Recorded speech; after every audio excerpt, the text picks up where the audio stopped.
Hello everyone, today we will read the 5th chapter of EVS, Seeds and Seeds. Gopal was waiting for his मौसी's family to visit them. Gopal जो है वो अपनी मौसी की family का इंतज़ार कर रहा था क्योंकि उसकी जो मौसी हैं और उसकी जो फैमिली है वो उनके यहाँ घूमने आने वाली हैं. They will be coming the next day for their holidays. वो अपनी छुट्टियों में नेक्स्ट डे मतलब कि उसके अगले दिन आने वाली हैं. He was thinking about all the fun and nice food that he would have with his cousins.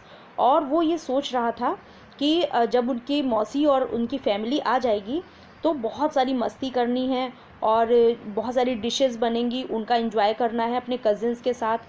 Now just then his mother called out. तभी जो है उसकी मदर उसको आवाज़ लगाती हैं और कहती हैं कि गोपाल, बिफोर यू स्लीप, सोने से पहले, remember to soak 2 small bowls of chana, it means gram, कि 2 कटोरी जो है चने आपको भिगोने हैं. याद रखना कि सोने से पहले तुम्हें 2 कटोरी चने भिगोने हैं. She was going to his बुआज house and would return only in the morning.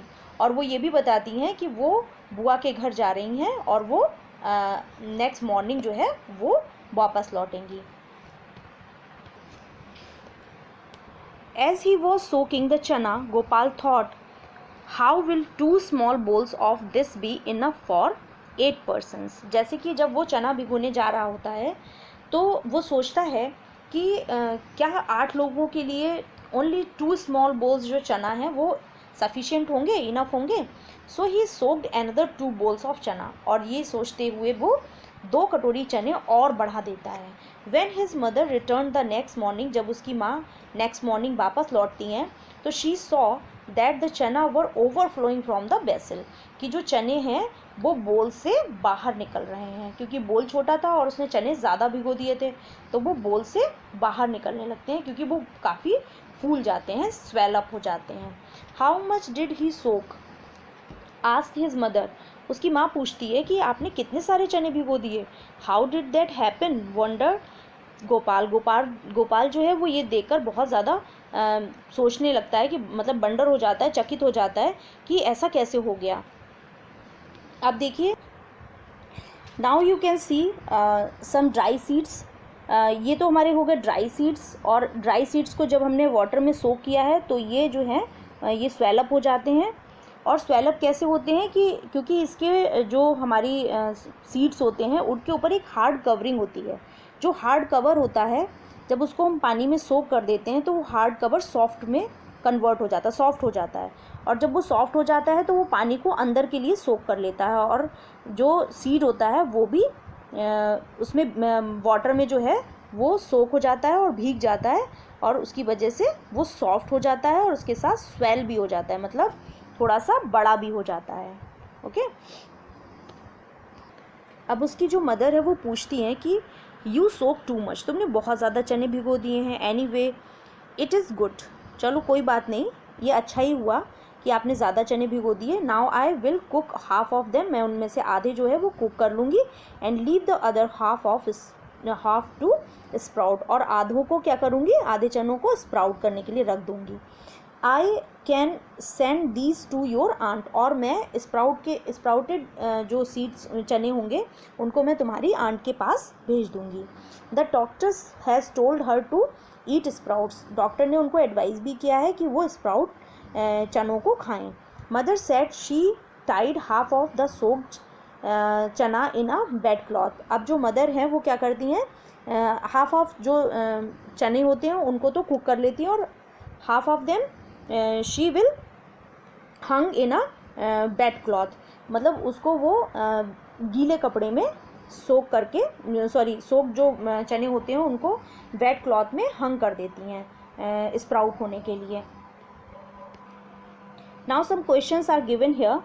First question is, what things are soaked before cooking in your house and why.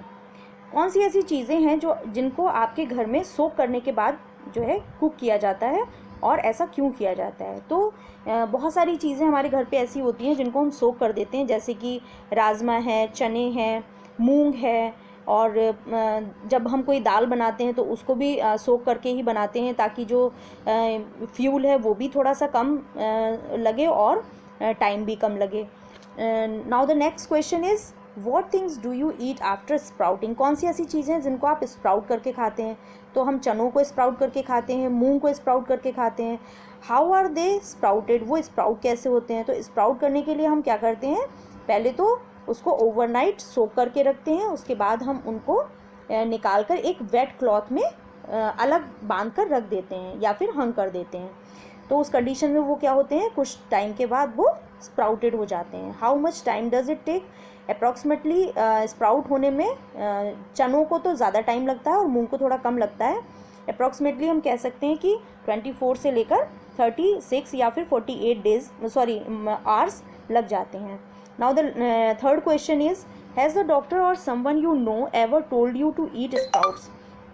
क्या कभी आपको किसी डॉक्टर ने एडवाइस किया है कि आपको स्प्राउट्स जो है सीड्स खाने चाहिए, और अगर एडवाइस किया है तो क्यों किया है। तो ऑब्वियसली जो डॉक्टर्स हैं वो सभी को स्प्राउटेड सीड्स खाने के लिए कहते हैं, क्योंकि जो स्प्राउटेड सीड्स होते हैं वो हमारे लिए बहुत ही लाभदायक होते हैं, क्योंकि वो जो है उसमें न्यूट्रिएंट्स बहुत ज़्यादा पाए जाते हैं और वो हमें फ़ायदा भी करते हैं। हमारी न्यूट्रिएंट्स की जो डेफिशिएंसी है वो उसको पूरा करते हैं। Now the next is, yes, now you can C 3 bowls। अब हम एक जो प्रैक्टिकल इसमें एक्टिविटी दी है करने के लिए, हम उस एक्टिविटी को देखते हैं कि हमने 3 bowls को लिया है और 3 bowls में अलग अलग चनों को रखा है। फर्स्ट बोल में हमने क्या किया है, चनों को पानी में सोक किया है। और सेकेंड में क्या किया है कि वेट क्लॉथ लेंगे या फिर हम कॉटन भी ले सकते हैं और उसको थोड़ा सा गीला करके उसमें हमने कुछ चनों को स्प्राउट होने के लिए रख दिया है। और थर्ड बोल में हमने क्या किया है, केवल ड्राई जो चने हैं उनको रखा है और उसमें ना तो वाटर डाला है, ना ही कोई वेट क्लॉथ या फिर कॉटन डाला है। तो इस कंडीशन में हम देख सकते हैं कि जिसमें हमने वाटर में सोक किए हैं चने, ना तो वो स्प्राउट हुए हैं और ना ही थर्ड बोल के चने स्प्राउट होंगे, क्योंकि उसमें वाटर नहीं है। और जो सेकेंड बोल है उसमें हमारे चने स्प्राउट हो चुके हैं। तो इस कंडीशन में हम कह सकते हैं कि जो भी सीड्स होते हैं उनको स्प्राउट होने के लिए मेनली 2 चीज़ों की ज़रूरत होती है। First one is air and second is water.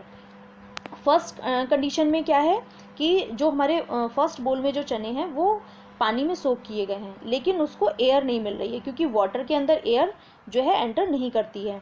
तो जब वाटर में सोक हैं तो उनको एयर नहीं मिल पा रही है। थर्ड वाले में उनको एयर तो मिल रही है पर वाटर नहीं मिल पा रहा है।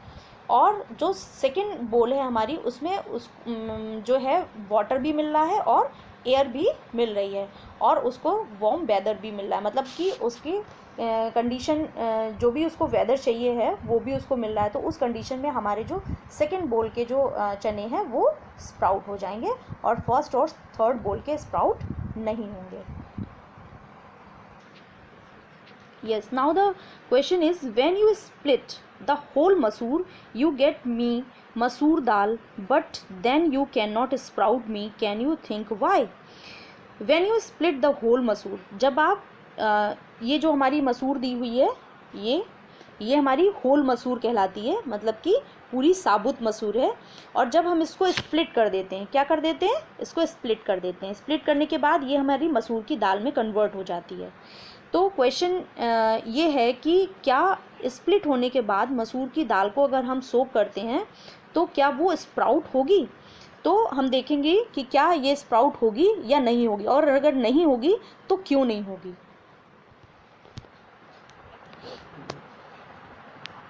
तो जो कॉटिलेडन्स होते हैं ये हमारे अगर ये अलग अलग कर दिए जाएं तो हमारा जो भी सीड होगा वो स्प्राउट नहीं होगा, क्योंकि जब दोनों कॉटिलेडन्स अंदर ज्वाइंट होते हैं, आपस में ज्वाइंट होते हैं, तब इसके अंदर एक बेबी रूट होती है और एक बेबी लीफ होती है। और जो है सही कंडीशन मिलने पर, इट मीन्स वाटर, एयर और वेदर, अगर उसको सही मिल जाता है तब वो स्प्राउट कर जाते हैं। और अदरवाइज़ जब हम इसको अलग अलग कर देते हैं तो जो एक कॉटिलेडन्स होते हैं ये टूट जाते हैं, आपस में अलग हो जाते हैं। जब ये जैसे ये वाला जो अलग है पार्ट और ये वाला पार्ट अलग है, इसको अगर हम अलग कर देंगे तो ये जो बेबी रूट है और बेबी लीफ है वो डैमेज हो जाएगा, मतलब कि इसके अंदर ही ख़त्म हो जाएगा। तब हम इसको कितना भी पानी में सोक करेंगे स्प्राउट नहीं होगा। एक्चुअली ये जो चैप्टर है हमारा वो बहुत लेंदी है, तो the remaining chapter we will discuss in the next video. Till then, take care of yourself. Thanks for watching. Bye bye.